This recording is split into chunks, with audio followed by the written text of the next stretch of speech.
Welcome to a new episode of Wedding Wednesdays. Every Wednesday, the team from Weddings a la Mode and Mode Events joins us with a special guest to chat about all things wedding related. Now pour yourself a drink and let's get to planning.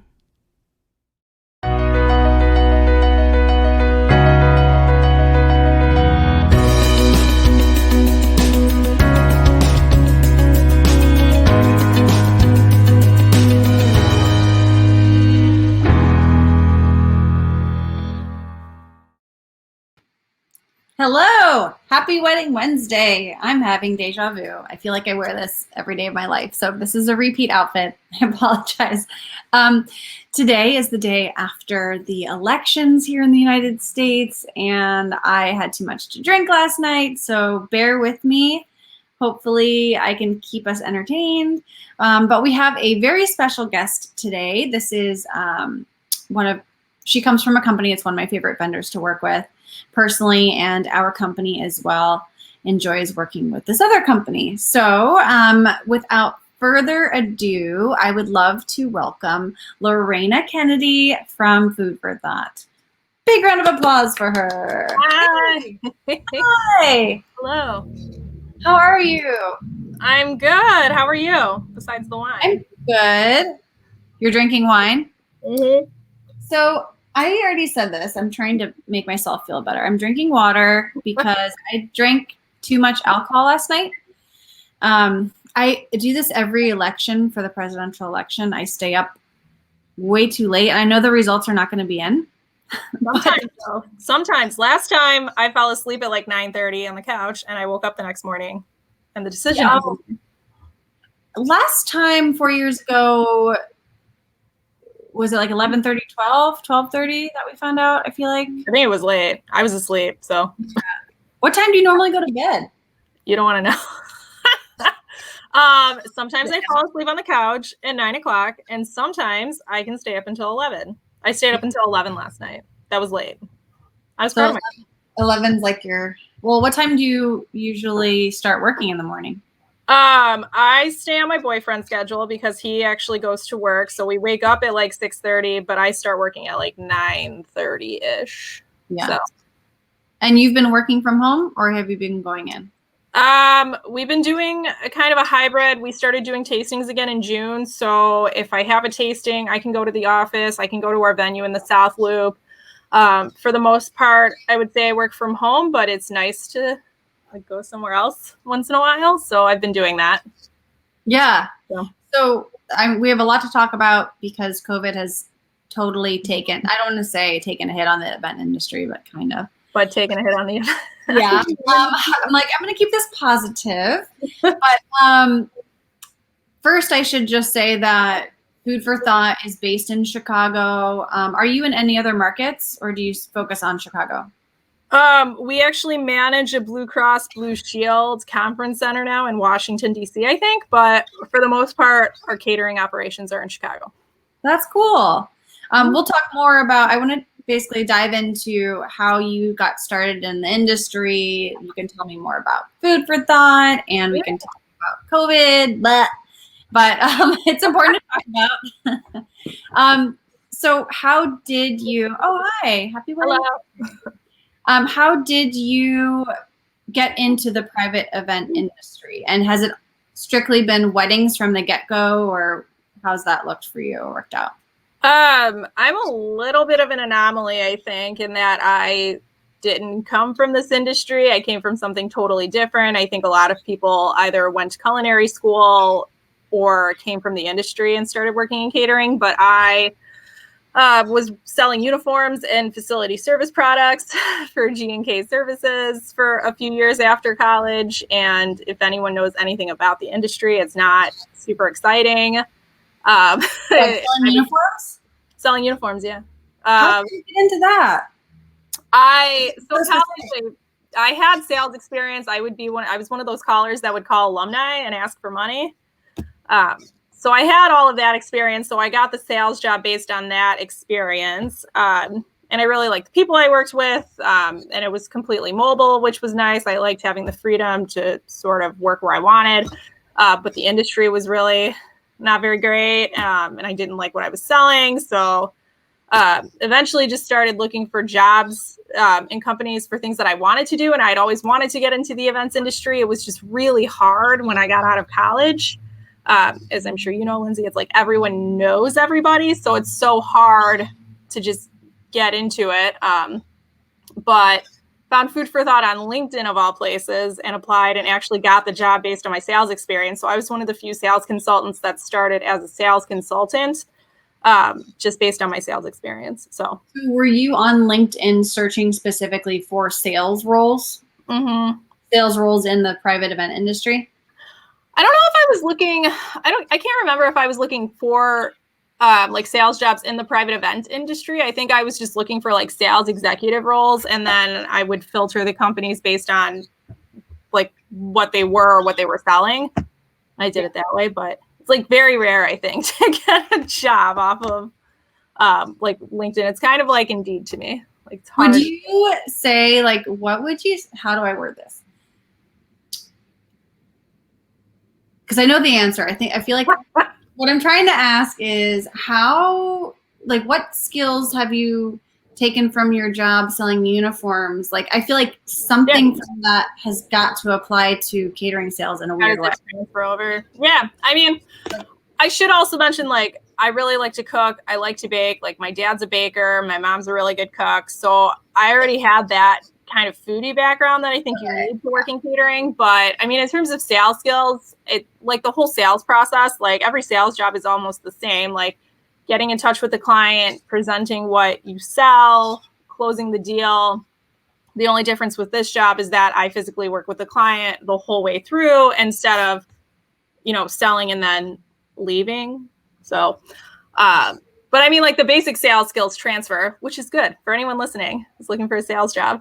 Sales skills are like very transferable across industries. It's like there's a way to talk to people and, I would imagine that you've had some aha moments now looking back on your other job being like, oh, I'm glad that I had this other job to now apply it to this. Yeah. And you have to have like a certain personality, I think, to work in sales. You need to have like a bubbly personality. You need to be very social. I mean, not to say that it was easy when I started working at Food for Thought. It was a large learning gap. I had to learn a lot, but I just celebrated my 5-year anniversary on Monday. So I know it's very exciting. Did you get like a certificate or something? I don't know. I got flowers and a card. And so it was great. But I mean, it like really flies by. It's crazy. So yeah. So how did you? So I know you found Food for Thought through just LinkedIn, and it matched. It was a match. What can you tell us a little bit about your role and what you do with Food for Thought? Yeah. So I'm a sales consultant. So I'm the person the client sees the most, right? So if a couple reaches out either through a venue or just on our website because they're getting married and they want more information, they would talk to me. We're a completely custom caterer, so we don't necessarily have menus that you would just look at and, say, I want this and this and this, and then the pricing's already there. I actually write the menu. I plan all the staffing. I plan all of the china, the glassware, the flatware, all of that. So I'm the person that writes all of that. I lead the tasting. So I'm physically there eating with the couple. And then I'm there all the way up until the day of the wedding or the event. And I'm actually working it. I'm making sure everything looks good. And then hopefully they come back for baby shower or something. So do you eat at the tastings? I've been to some tastings where the reps don't eat, which I'm like, that's sad because I guess you do it a lot, or I don't know. I would eat it every time. Yeah, no, we do eat at all the tastings. I gained 10 pounds. This is not a joke. I gained 10 pounds last year because I had like 4 tastings every week from November to March. So even the chicken is like, there's butter on the chicken, which makes it delicious and amazing. But I mean, our food's really good too. So it's like, how do you not eat it? Yeah, and I would think that you want to make sure that, I mean, I'm familiar with everything you guys do, and I think you're great, but I'm sure I would want to just quality control, make sure Right. Well, and everyone's palate's a little different too, right? So the strangest thing is salt, right? So Yeah. weirdly enough, I cook with a lot of salt. It's not healthy, but if someone else doesn't cook with a lot of salt or a lot of seasoning and they taste something, they might think it's too salty or it needs seasoning or something. So it helps if I'm actually eating with them to be able to tell. So Yeah. Well, I've said this in the past, but tastings are so important because it's okay to make modification requests. yeah, I tell the couple, like, go into it. If something's off to you, it doesn't mean that they're a bad catering choice. It's just like you said, you might want more salt, might want less salt. Usually they can modify to your taste. So yeah. I mean, I would prefer that kind of feedback too, versus a client saying everything is great, this is great, and then they go with a different caterer because of, X, Y, and Z. It's kind of like that when you're writing the menu too, right? Like I would prefer a client that says, this is what even if they don't have a very specific idea, like this is what I'm looking for, even if it sounds super crazy. Or I saw this on, I had like someone who said, I really like the green beans at Cooper's Hawk. Can you match that? We can. yeah. Is there, now I have so many questions, but is there something that you have not been able to do that you're like, this is either it's like such an odd request or it's just impossible, and trying to explain that to a client? I don't know. I mean, I've done some really weird things. Like I did an Indian Southern fusion menu. I did an Indian Mexican fusion menu. I did an Indian Russian wedding.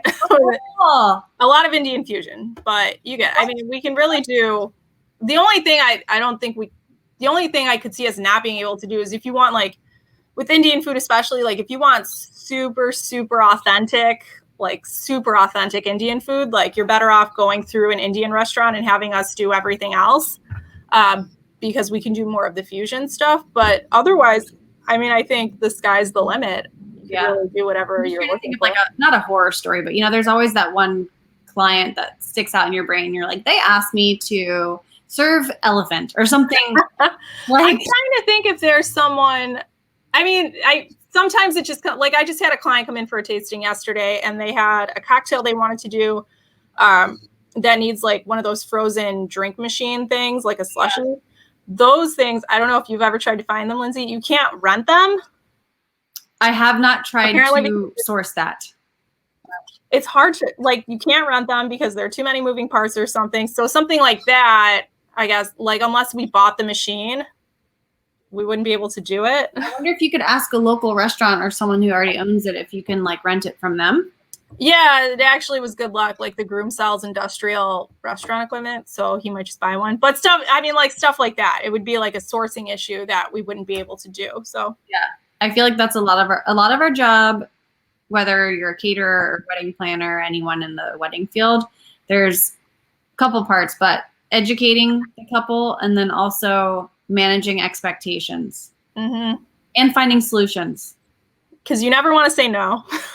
Yeah, you never want to say no, and at the same time, there's like certain things that you cannot do. Like I mentioned the elephant thing. Like if like I want you to chop up an elephant, I'd be like, nope, not gonna do it.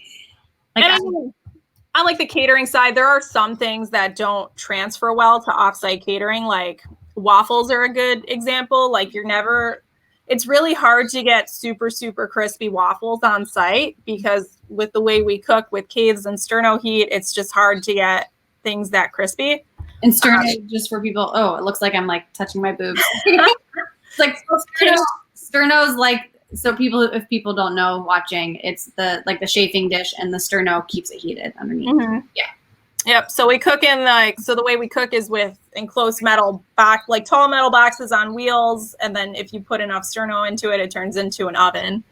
Yeah. Yeah.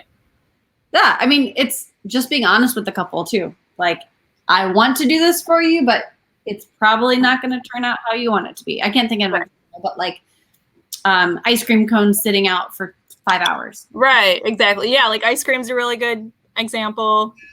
Mm-hmm. I mean, yeah, like you have to pass that stuff. You can't really leave it sit. So, yeah. Ugh. What are some of your favorite venues to work in Chicago? That's That's a good question. I was trying to think of a good answer because people ask me this all the time. I think it's the number one thing clients ask me. I mean, I work with the park district a lot. So I work at, I would say Garfield Park is not necessarily my favorite to work at because it gets so hot in the summertime, but it's always really interesting being there. I work a lot at the History Museum, which I really love, and it's really easy to work there. And the women who work there are great. Like Artifact Events, Bridgeport, like those places are really easy to work. It's always nice to work at a place where it's easy, like it's easy in terms of catering to work there. Like the kitchen is a decent size and it's easy to load in. Yeah. And things like that. But I mean, I worked at a house once in Lake Geneva, like in their backyard, and we had a tent. So, I mean, we can do everything. That's the crazy thing with catering. I'll do site visits for tons of venues across the country, and that's always a question of like, what does your kitchen look like? Oh yeah. And sometimes they'll be like, this is it, and it's like a shoebox. Oh, yeah. And I'm like, you usually like you'll create your own space, like the catering team will create their space somewhere else, but it's like kind of fascinating what you guys can do. Oh yeah. I am really excited about this. We did just get put on the preferred list for Symphony Hall, where the Chicago Symphony Orchestra plays. I played clarinet for like 12 years, from like 4th grade all the way up until the end of college. So that was super exciting and very cool to stand on stage. So we haven't worked there yet, but I'm really excited to work there. How's the kitchen there between you and me, like from a vendor standpoint? It's not a kitchen; it's just a hallway space. But there's a lot of space there to work, and it's great for all group sizes. So there you go. Yeah. Think about it. I didn't play any instruments. I wanted to play the drums, and my boyfriend now played the clarinet. Okay, so anytime I hear clarinet, I think of the recorder that we all had to play. I also played that. They sound very different, though. I wonder if they still kids have to play that in school. Do you know? I don't know. That's a good question. Maybe. I think so. Maybe. I don't know how that works this year, but. Hot cross buns all day. Yes. Or 3 Blind Mice. It's the same thing. It is the same thing. Yeah. Did you have to play that song? I did. It's also, do you know how long it took me to realize Twinkle, Twinkle, Little Star and the ABCs were the same? I don't know if I knew that. You're educating me in so many ways right now. Yeah, I wanted to play the drums, but I had to choose between choir or playing an instrument. I think it's that way in a lot of schools, so I chose choir. But my boyfriend now, he can play the drums. He doesn't have like a drum set or anything, but it's funny we're talking about this because just last night he was teaching, or no, 2 nights ago, he was like trying to teach me how to. Oh, you have to loosen up your wrists and stuff. Yeah. And there's like this pad thing that you can practice on. He's probably at home like, as I'm trying to describe it. But it was like you have to whip. And have you seen the movie Whiplash? No. But I know kind of what you're talking about with like the wrist movements and stuff. Yeah. Such a good film. I highly recommend it. But back to catering. We were talking about your favorite venues and whatnot. I typically ask our guests, what is your favorite trend that you're seeing? If there's like a food item or like a piece of equipment or something, but I would imagine COVID is now also changing everything. So how has the food scene changed since COVID? For you guys. So a few things. Yeah, so a few things. So pre-COVID, I would say, and I had to call a couple of other people on my team to talk about trends because it's been so long. I would say before COVID, especially for weddings, family style and stations, I think are definitely becoming more popular. I've definitely seen an upward tick in both of those types of proposals in the last year, especially. Family style being where the platters are on the table, stations being multiple buffets at an event and they can be themed. And I think both of those are really fun. Unfortunately, now because of COVID, we can do all menu styles. The only menu style we can't do is family style because it involves everyone touching a bowl. Mhm.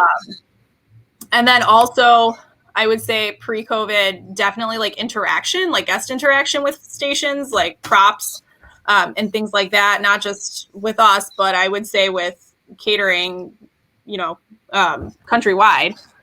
So for instance, like we have a drink wall where you can actually pour your own drink, or we have really fun custom built Ferris wheels that we can put snacks into. Yeah, I've seen. Or like a cabinet wall or something that you can put stickers on and people can open them and there's food behind it. So stuff like that's really cool. I would say since COVID started, in addition to the events being a lot smaller, Yeah. And us wearing masks and gloves, obviously, we don't do just a couple of things that you don't really think about. There are no bread baskets anymore. We put bread on each person's plate, which I actually think is better for people because they get more bread. So that we aren't doing family style service, like I said, anything that's a buffet. So whether that's a food buffet or even something just like coffee, that's served by our staff. Okay, like table side. Not table side, but like if you were to walk up and you wanted a cup of coffee from a station, a waiter would actually pour it for you. Okay. Same thing with like a food buffet, which I think makes the lines move a lot faster, honestly. You'll have a waiter like serving you your food. I'm trying to think, like obviously hand washing, disposables. Like if we use disposables, then we replace every 30 minutes. With past hors d'oeuvres, we have domes that cover all of the hors d'oeuvres. And I actually had one bride choose to put everything either on a skewer or a tasting spoon. Just so people didn't even have to touch the tray. So I thought that was a really good idea too. So it's crazy how, like, I want to say for your job, that's where you have to adapt the most with the food and beverage service.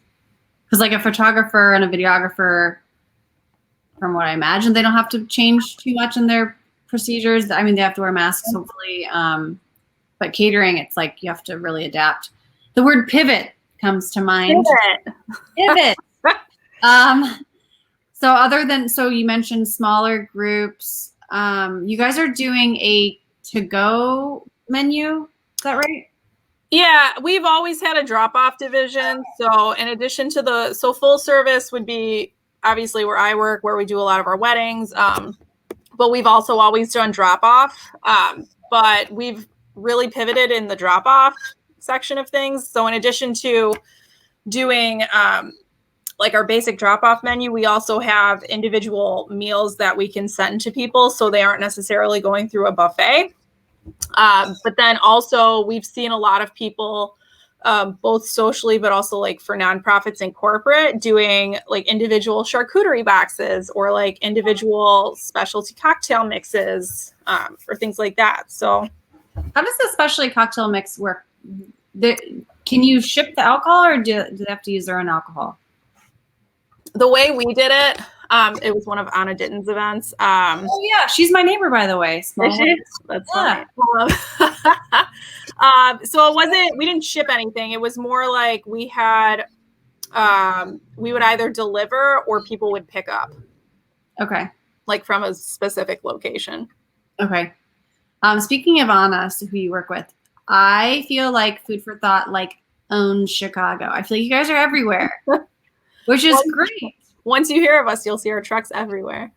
Yeah, I feel like you're in so many of the great locations, like different venues in the city. So you're very knowledgeable of the city. We're in a lot of different venues. We're the exclusive caterer, meaning we're the only caterer at the Adler Planetarium, and also School of the Art Institute Ballroom.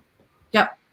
So two great spaces among many in Chicago. There's so many. That's when I get a couple for full planning and we help find the venue. It can be a lot. I try to make it not overwhelming for the couples because usually, a lot of places, yeah. Yeah, well, first we have a conversation of like, what's your style? I have couples sometimes all over the place. Right. They'll be like, "Oh, I want to get married outside in a field, or at a modern art museum." It's like, okay, Right. let's think about this for a minute. I have them fill out this like questionnaire. It's like a design. It's very cheesy, but it helps me Oh help yeah. them narrow it down. Well, there's so many places that are just even opening, like the West Loop. Hi, Erica. Like there's so many places just opening too, even in the West Loop. So like the West Loop especially, like loft spaces are crazy. Like just yeah, so many. And so a couple might say, "Oh, I want something industrial," but then when I dive deeper, it might be not industrial, it might be contemporary or something. Right. So, well, do you have any horror stories that you could tell me? People also ask me this all the time and I never know what to say. The tea, like spill the tea. Because you never, well, okay. You don't have like bridezillas. I would say that you have very particular clients, right? Like I have file folders for all of my weddings, and some weddings I only have like 40 emails. Others I have 200. Yeah. Because people are just so particular. But I often find like those weddings where people are so particular, and like I had a bride once that came in for a tasting and she made so many changes. She wanted to come in for another tasting to taste everything over again. I find that those weddings, when they happen and they go well, are actually the ones that are the most rewarding because they went well. And like one of my clients, like not necessarily particular, but like just demanding, like there was a lot of back and forth communication with us. They got married last year. When COVID hit, they sent me a gift card to Nordstrom Rack because they knew that the hospitality industry was, not doing well. So, I mean, it was really nice. Like almost made me cry when I got it. So I will say I've never had a wedding where I've hated, like I've never not liked clients that I've had. It's just been like, are they relatively easygoing or are they a little more demanding? Well, it's funny because I asked about horror stories, but in your explanation, it goes to prove that you really are so involved with the client. Because when I was thinking horror story, the reason why I like to bring up horror stories is to discuss the solutions of what happens. So like I have a horror story of like the cake melting. It's like, what do you do? Oh, I got you. But I liked your response because that goes to show, I mean, you are really curating the wedding with these couples. Like I know firsthand working with you, it's like you are with them through all the details. As a planner, I can help with the details, but you also step in. You're the professional in that area, Yeah. I mean, you become really good at problem solving too. So like, I mean, that stuff happens all the time, right? Like, oh, this didn't show up, or I forgot to order this, or like this is late, and you become really good at pivoting. Yes. And problem solving on the fly. Because I mean, the key is like if something happens, the client doesn't need to know about it and shouldn't know about it, and everything turns out fine. So I can tell you one of my worst experiences as a wedding planner. It involved catering, kind of.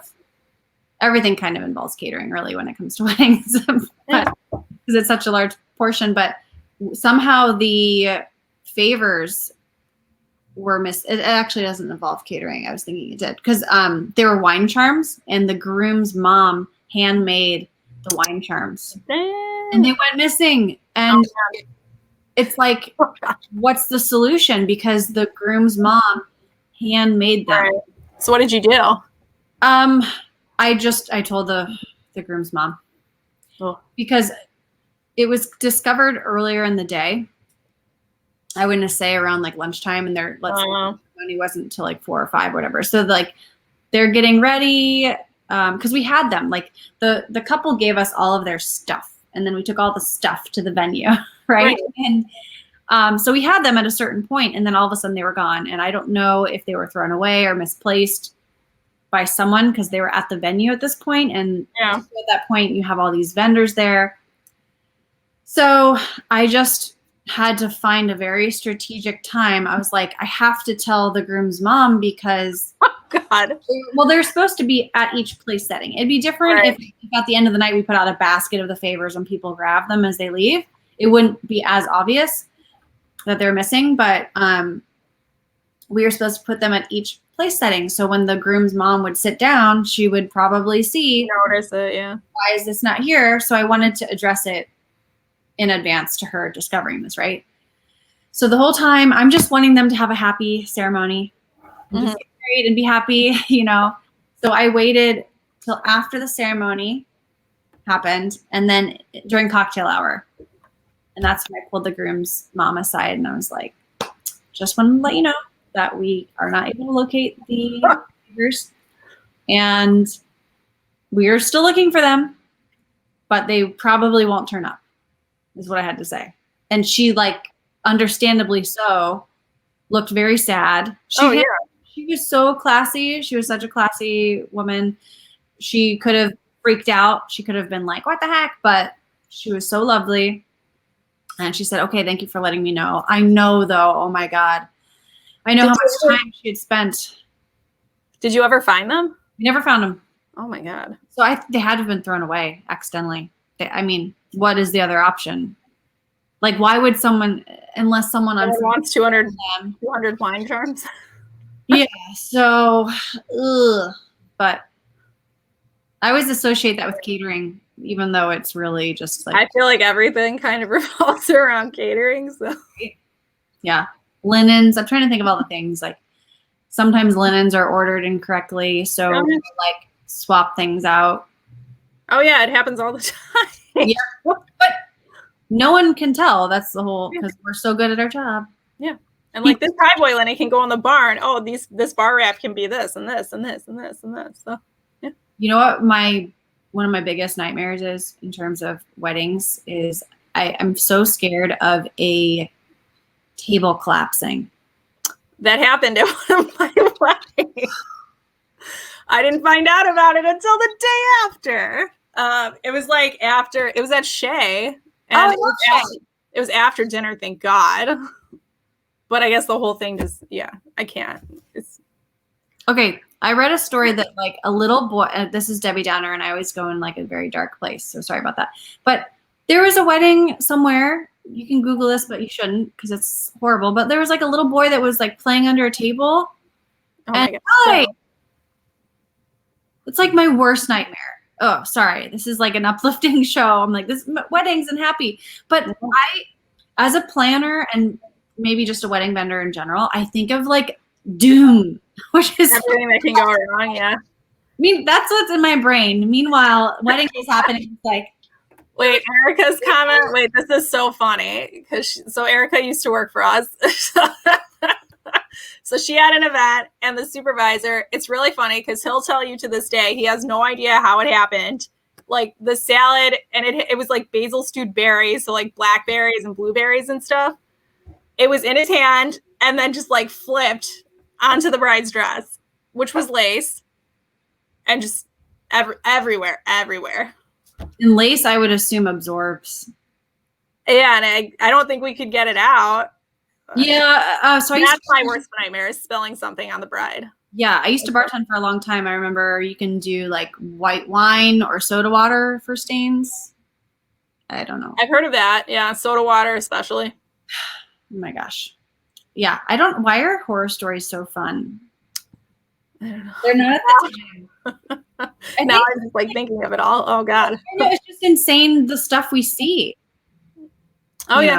I've seen everything, yeah. I mean, actually, my worst nightmare is like, and we don't even make the cake, but some of those really elaborate, like 4-tiered cakes that you have to put from like the wagon or whatever it comes on up to the cake table. My worst nightmare is that just like completely toppling. I mean, that's like I don't know how much cakes are. I mean, at least like $2,000. That's like a $2,000 cake that you might. So I never touch it. I always give it to the chef. I refuse to touch it because I think I feel like just looking at it, I will cause it. I actually had a flub at Adler Planetarium. I was working with you guys. I forget who. I don't know if I think Anna was the person who I was working with, but there was a groom's cake, and we all totally forgot about it. Like catering team, myself, my assistant, the groom, like we all just forgot about it. And at like the very end of the night, we were like, oh shit. Like I think someone from your staff was like very nicely, they brought it to me. They're like, do we need to put this out? I was like, oh my God, yes. We caught it in time, but it was like the minute you make one mistake, you never make it again. Knock on wood. But now I'm always like, groom's cake. I was going to say, we have a question. Right. So how do you deal with people with special food restrictions guest-wise? So restrictions meaning allergies, I'm assuming. So I would say like 90% of the time when I get the final guest count from a client, they usually will send me all of the dietary restrictions as well. And most of the time, if it's something like gluten-free, most of our entrees are already gluten-free, but I do all of the work on the back end to make sure that they can have a salad and that they have an entree. And because we cook on site, we can actually make that stuff, separate for them specifically. If it's something super sensitive, like a lot of people have very sensitive nut allergies, or like gluten is another thing. Like if someone is very sensitive celiac wise, they can't have something that's been fried in a fryer that has been fried with other things. So usually we'll set aside a fryer, or if it's a nut allergy, we make sure I plaster that all over the kitchen notes. We talk about it during menu meeting, and then that way we know to separate everything that person is eating as well. So I typically know most of the dietary restrictions ahead of time, and when we take meal counts at the wedding, the captains will know. And 9 times out of 10, if something pops up at the event, like if someone's a vegan, we can put together something for them on site. So what's the most common allergy? Is it gluten these days? Gluten-free, I would say. Nuts are pretty common too. Sometimes you get very strange allergies, like nightshades are somewhat common. Nightshades are like tomatoes, eggplants. I think there are a couple of other things, but I've never heard of that nightshade. I had someone who was allergic to garlic, but not garlic powder. Like they couldn't have raw garlic, but they could have processed garlic. I'm doing a wedding next year with Jenny Barkis, if she's listening. I love her. Hi, Jenny. Hopefully she's watching. And the bride is, she is gluten-free. I think she's vegan, and she can't have sugar, like added sugar. Okay. So that's like a major one too. And a very interesting one that I had never heard of before, that particular bride. So I feel like, another question, but really quickly about Nightshade before I forget. You've inspired me to do a styled shoot called Nightshade with like eggplant colors and stuff. Yeah. I mean, it's really interesting what's considered a nightshade. So cool. Yeah. Monica says, can you just groom's cakes? I still don't understand them and usually suggest they do them at the rehearsal dinner. Frankly, I don't understand them either. Okay, I'll defend the groom's cake. I mean, they're usually really cool and interesting, but you see them so rarely that I will tell you when we get one at a wedding, we never know what to do with it. Like, do you serve it? Do you not? Do you present it? Usually we just present it and then ask the client if they want it served. Yeah. Also, it's usually a different flavor than the main cake. I think it's good. I think it's cute. They're usually like super decorative, or like a little chocolate cake at one wedding. I understand that because the bride gets all of the attention usually. So, someone said groom's cakes are liquor infused. Yeah, I've actually seen that. They should be. Yeah.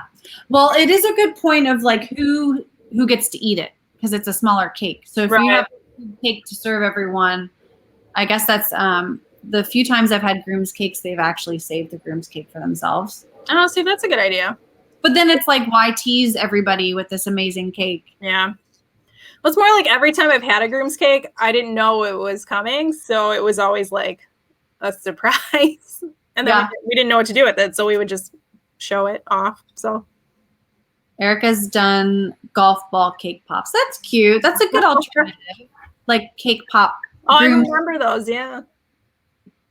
I had, I wish all couples did this. They had a dessert room Like a whole room, not just a table? Yes. I would do that. I would do a whole room. Yeah. That sounds nice. Like it was beyond your wildest dreams. It was like anything you can think of, like a chocolate fountain. That's like that's all I want, obviously. I've done a chocolate fountain before. That was really fun. Yeah, I'm like, they had everything you'd want. A chocolate fountain. I mean, there's some fun dessert stations you can do. Like we've done, oh, hey, look at that. Go-to food items and presentations. Like we've done donut stations before, creme brulee, like ice cream, obviously. It's fun. Sky's the limit, man. Yeah, the dessert room, going back to that, they had, you know, it's like chocolate covered fruits and the nuts and like Rice Krispie treats and like all the things you could think of. Yeah. Cotton candy. That's a good interactive station. Cotton candy. Cotton candy. That's fun. We've never done that before. That would be fun. The only thing, like, I actually saw this at an open house once that I think would be fun is fondue, but I think it's hard to do catering wise. Cheese fondue? I guess like do fondue for like either like dessert or, you know, like when you go to Gay House Cafe and you have like the whole meal as fondue, like that would be cool. But it's hard, I think, with catering because it's hard to keep everything hot enough, like consistently, you know? Yeah, that makes sense. That is actually, that place is on my list, Gay House, as I say, or I thought it was Geisha. Oh God, wait, does anyone know how you say it? I've lived here 7 years and I've been single for so long. And I kept hearing my most romantic restaurant in the city. Yes, everyone's like, it's the most romantic restaurant. So for years, I'm just like waiting over here, like, when can I go to this? I should have just gone on my own because hopefully now all these restaurants are closing. I hope that they don't close. Like the to-go meals that they've been doing, I think are strange. I think that they should do like to-go fondue kits with like all of the cheese that you need. That would be a good. But they're not doing that. They're like doing something. I don't know. They're like doing charcuterie boards and stuff, I think. Did you hear that Alinea here in Chicago was doing a to-go menu and it's like you prepare at your house and stuff? That's really cool. We did the second one they did. We also went to Alinea in Residence on top of Morgan's on Fulton, which is another fun venue. Okay, wait, what is that? Alinea in Residence was their like pop-up. So Morgan's on Fulton has a rooftop, so they set it up on the rooftop. It was really cool. You got to see, like, they had open air kitchens, so they had a whole hot kitchen that they set up upstairs, and it was kind of like being at Alinea. It was 10 courses, I think. So it was really cool and interesting. Not quite like being just like you. Cool and interesting, just like you. I mean, not quite like being at Alinea itself, because I don't think it was as experimental as it could have been. But I think it was cool getting to see the kitchen working. Yeah. So I know that you create the menu. At what point did you say you have to be there on site with the couple the whole time, or do you leave after a certain point? I usually leave after dinner service is over, unless dessert's super complicated or that's like one of their priorities, in which case then I stay for dessert. But typically I'm there from like setup until dinner. Yeah. Well, so how's business going? Like, I said that because it's been slow for a lot of people. I know you guys are.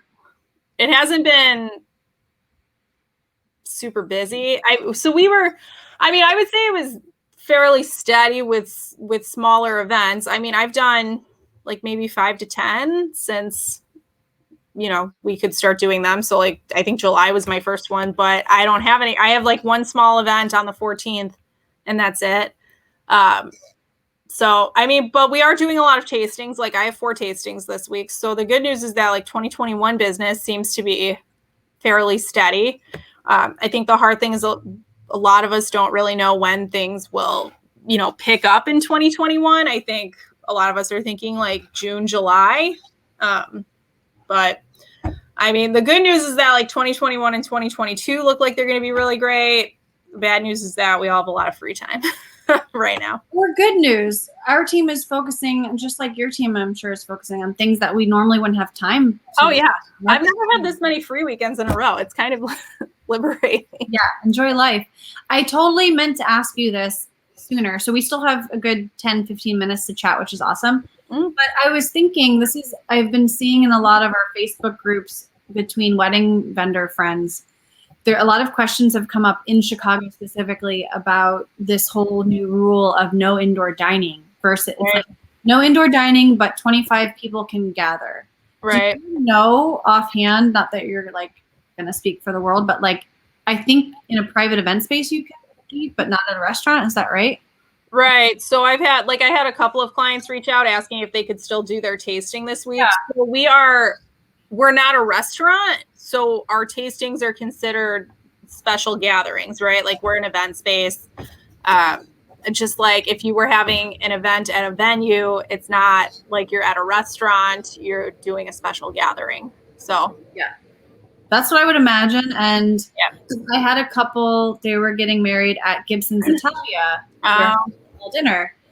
And this was for November 21st. And they just made this restriction in Chicago last week saying no indoor dining. What's cool about Gibson's Italia is that their rooftop has doors opening to the outside, so it allows them to still host groups.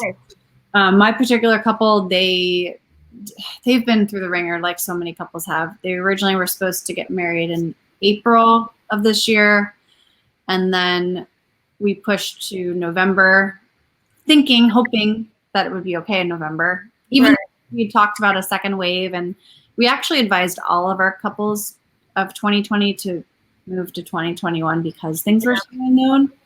But anyhow, this couple just decided, you know what, like we don't even want to try to do the 25 people because what if in a week from now it goes down even more? So they're actually a little bit in Vegas, which is cool. It works out because my company has an office there. So I'm like, oh, that's fun. I know Vegas, I can help you. So if I can push that trend to everyone. That's super fun. Yeah. If you ever want to go to Vegas, let me know. Oh, here, I said they have a private. Okay. Yeah, I feel like with restaurants, if you have like a private event space, right? Because it's not like indoor dining necessarily, it's a special gathering. So interesting how that works, but it's been really hard. Oh yeah. I mean, I can't imagine getting married this year and having, especially if you had decided, like if you were one of those couples the week that the guidelines came out, I can't imagine having to change your plan again in 3 days or like trying to figure out who to uninvite from your wedding. Like I can't. It's very stressful. I know. And naturally we absorb that because we care. Oh yeah. I mean, I feel so bad for people, especially with like weddings are so emotional, right? I mean, good emotions, bad emotions. You definitely see like a different side of people come out when it comes to weddings. And I feel like the pandemic is bringing out a lot of things in people. But I can't imagine how stressful it is for people having to deal with not only, you know, shelter in place and then job turmoil. If you have kids, having to deal with that. And then, you know, if you're getting married, having to put that on top of everything just seems very it's a lot. I don't know what I would do if I was engaged. I would probably push. 2025. Well, I like that our couples, what'd you say? 2025. Yeah. Well, I like that I'm seeing that our couples are opening up to the idea of doing things not as traditional. So like and you probably felt a similar thing, but when COVID first hit, everyone was like, let's just push everything to the end of next year. And now over time, I'm seeing more and more couples be open-minded to creative solutions. Right. Like we have live stream services, which our company's actually always had live stream services, but now like, yes, we can help. You know what I mean? Yeah. I mean, people feel like, I mean, like some people don't move in until after they're married. Some people want to have kids. I feel like people don't want their lives to just be on hold and almost, I mean, I feel like with the 50-person wedding, I mean, it was almost the same as a regular wedding. I mean, you just don't have a dance floor. And I almost feel like you get to spend more time with the people that you have at the wedding because obviously you're just like mingling and talking. But I mean, like food wise, we can do anything you would want, just not family style. And it looks the same. So yeah, I'm definitely in favor of smaller, more intimate events to allow the couple to be more present and see their friends and family. Right. It is fun. I've worked wedding. I had like a 450 person Persian wedding, and it was awesome. It was so fun. As long as like the couple carved out like a smaller gathering before, like the day before, Mm-hmm. you know, like the rehearsal dinner, let's say, just so you can touch base with your really close friends and family. Yeah. Otherwise, it's just a whirlwind, which can be fun. I mean, you don't have time to see. I mean, you have no time to talk to even, I would say, half of that amount, right? The day of. Yeah. Yeah. Well, it's funny that I'm talking to you for catering because one of the things I always tell couples is that they have to remember to eat. Like I have to straight up go up to them and say, "Did you eat?" They're like, "No, no, no, no." I'm like, "Can you take 5 minutes to sit down?" And they're like, "Okay," but they need that. Yeah. And they're receptive to that. I mean, I always like to tell people too, I mean, so catering tends to be like your biggest expense, right? Like we're your most expensive vendor. So I mean, you do get the tasting, but I feel like you should always take some time the day of to also appreciate the food. And like we'll pack it up for you too. Like I've had clients where I've packed up their food to go. But I mean, we always do like bridal trays of hors d'oeuvres or like wedding trays of hors d'oeuvres. So we make sure that everyone has a few pieces of each thing to eat before they go talk to everyone. Like we always serve the couple first. I love it when you guys do that when you do because like if they're taking pictures during cocktail hour, I love that you guys bring like a tray over for the wedding party. They're so cute. I mean, yeah. So I mean, usually with like entrees, you can eat for 5 to 10 minutes before you go and talk to people, right? Otherwise, you're gonna get so drunk on whatever it is you're drinking that night that you won't remember your wedding. Right. You want to remember it? Yes, I know I do. When I heard you mention, I'm not engaged, by the way, but I'm really giving my boyfriend a hard time tonight. No, but for budgeting, what do you recommend? Like, if I'm a couple and I come in and I'm like, how much does this all cost? Right. The answer that I give, and you'll probably give as well, it's like a custom menu. Let's talk about it. Let's see what you want and price it out. But if you gave like a very rough answer, how much should people budget for their catering? I mean, so if you're looking at a venue that doesn't do if you're looking at a venue where we would do the bar and the bartenders, probably like 150 per person.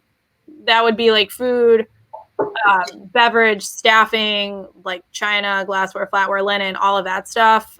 If we aren't doing the bar, which is becoming an increasingly normal thing at venues, like they do the bar and the bartenders. For plated, we tend to be like 135-ish, like 130 to 135. Mm-hmm. I'm glad you mentioned all of those things that you did because I think you don't think about all that.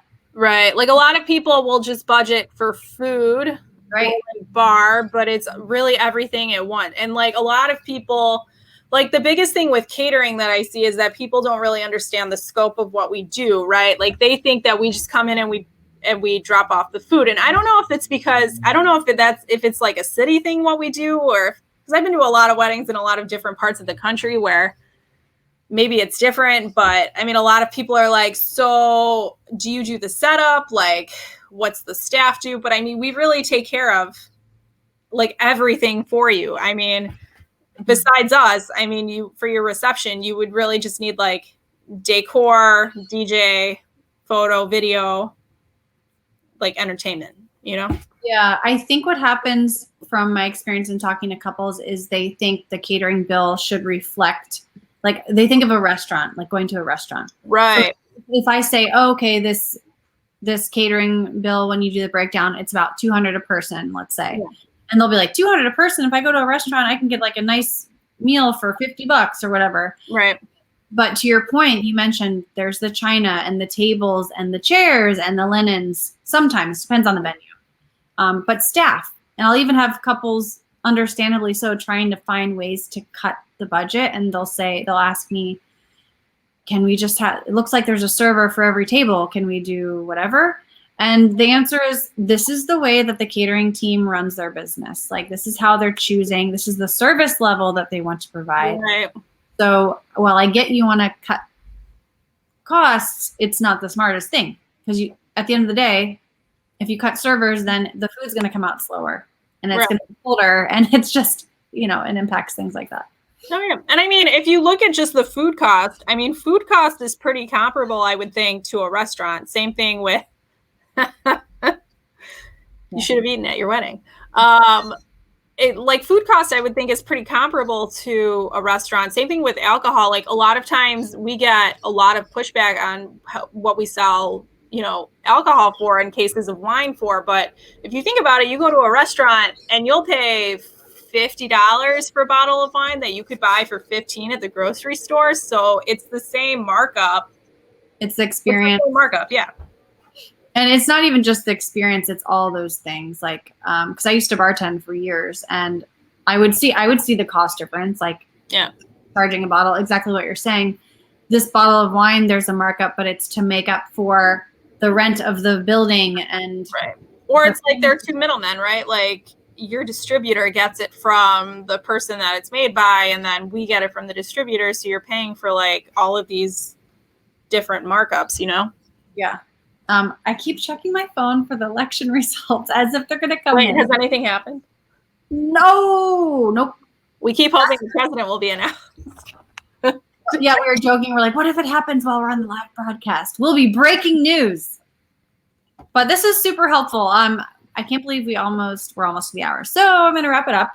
But I don't know. Thanks for chatting I know things are super busy for you. While they're slower, they're also busy in weird ways, I feel like. Super fun. Reach out if you guys have any questions. Yeah. What's the best way to reach you? Email? Yeah, email. Okay. And then if they go to the website, is there like a contact us button or something like that? Yeah, if you go to the website, there's a section that shows all of the photos of the team. And it should be on there. Cool. Nice website. Otherwise, I'm also on Instagram. I have a baking Instagram if anyone's interested in looking at my photos of bread.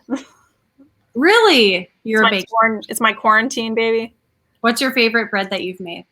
Well, I have a sourdough starter now. His name is Samwise, after Samwise Gamgee from Lord of the Rings. Wow. So, yeah. It's fun. It's good. Wait, what do you mean you name him? How does that work? Your starter is a living thing, Lindsay. Like, it literally grows when you feed it. So you should name it. I wanted to name it Sam the Starter. My boyfriend decided to call him Samwise because we're geeks. So you take some and you make bread with it, and like, do you pull from Samwise? Like, you just it's natural. So it's natural yeast. You grow it from flour and water, and wild yeast from the air and also from the flour that you use, like, expands the starter, right? So you feed it every day to give it more food, but it actively grows. So it's yeast that you can grow at home, and it's great. But for bread, you would build that with like flour, water, and salt, and then you would feed it again. Does it live forever? It can. There are bakeries that have like 200-year-old starter. As long as you feed it every day. It's not like it's like you feed it every day. So it's not like there's a part in there that's 200 years old. That's what I'm wondering. I'm like, oh. Yeah. It could be like cheese, like, or wine where it's really old. It could make it better. It's kind of like you use part of it and then you feed it, and then you use it and then feed it, and then use it and then feed it. So I'm thinking all of a sudden of like the movie where the plants come alive and they sing. Something. What is that? Little Shop of Horrors? Yeah. I'm picturing like a yeast version. Yeah. Or the Blob. Yeah. Well, yeah. So here, actually, I think we have your website again. Yeah.